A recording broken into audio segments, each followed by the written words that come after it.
Ազգային ժողովի մեծարգո նախագահ, նախագահի հարգելի տեղակալներ, ազգային ժողովի հարգելի պատգամավորներ, կառավարության հարգելի անդամներ, հարգելի ներկաներ, սիրելի ժողովուրդ։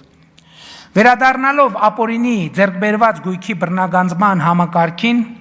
պիտի արձանագրեմ, որ այն այլևս անշրջելի իրողություն է, ապօրինի գույքի բռնագանձման, պետական ու համայնքային շահերի պաշտպանության, քրեական գործերի քննության համակարգերում։ Իմ ֆեյսբուքյան էջի հատիկ առ հատիկ խորագրի նպատակը հենց այս գործընթացը ի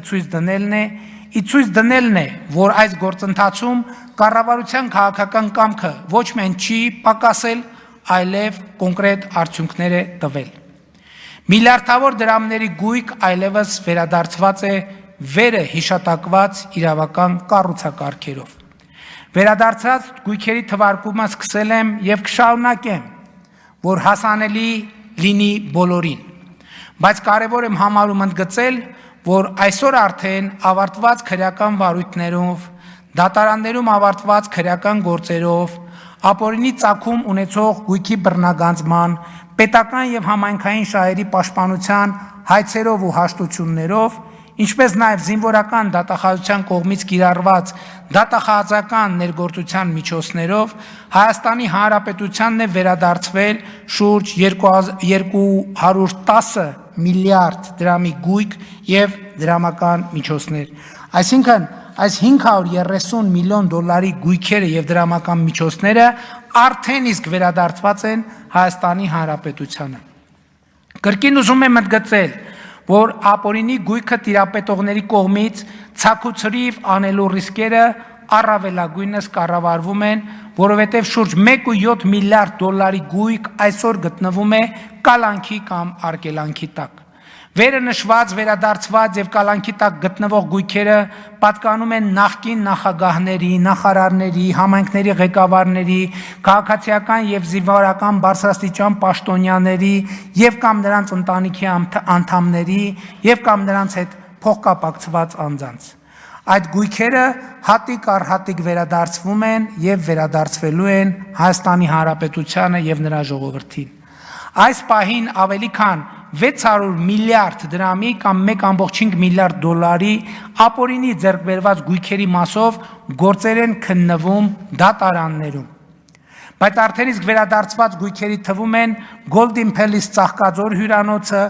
AOX-ի շենքը Երևանի ամենակենտրոնում, Նորատուսի ռադիոկենտրոնը, մի քանի միլիարդ դրամ արժողությամբ հողամասեր Երևանում և մարզերում։ Այս թեմային սակայն պետք է նայել նաև այլ դիտանկյունից։ Զանգեզուրի պղնձամոլիբդենային կոմբինատում Հայաստանի Հանրապետությունը 21.8% փայաբաժին ունի իմ տված խոստման համաձայն։ Այս փայաբաժինը ինքնին մի քանի 100 միլիոն դոլարի շուկայական արժեք ունի, մի քանի 100 միլիոն դոլարի։ Բայց սա ամբողջական պատմությունը չէ։ 2018-ից 2024 թվականների ընթացքում ԶՊՄԿ-ն ավելի քան կրկնապատկել է իր հարկերը նախորդող 7-ամյա շրջանի, այսինքն 2011-2017 թվականների հետ համեմատած։ Բա թալանի վերադարձը պոչով է լինում։ Բայց սա դեռ ամենը չէ, 2024 թվականին ԶՊՄԿ-ն 33 միլիարդ 249 միլիոն դրամի շահաբաժին է վճարել պետական բյուջե։ Այսինքն միայն ԶՊՄԿ-ի շուրջ մեր համբերատար հետևողական գործողությունների արդյունքում, որը ընդ որում միանգամից տեղի չունեցավ, այլ տևեց 3 տարի, միայն ԶՊՄԿ-ի մասով մենք 1 միլիարդ դոլար գումար և գույք ենք վերադարձրել Հայաստանի Հանրապետության։ Միայն ԶՊՄԿ-ով 1 միլիարդ դոլար։ Ոչ ուղիղ իմաստով, բայց անուղղակիորեն այս թեմայի հետ կապ ունի նաև ամուսարի պրոբլեմը բարեհաջող հանգուցալուծելը և Հայաստանի Հանրապետության 12.5% փայաբաժին ձեռք բերելը և ազդագիր համայնքներին տարեկան 7 միլիոն դոլար հավելյալ գումար վճարելու պարտավորության արձանագրումը։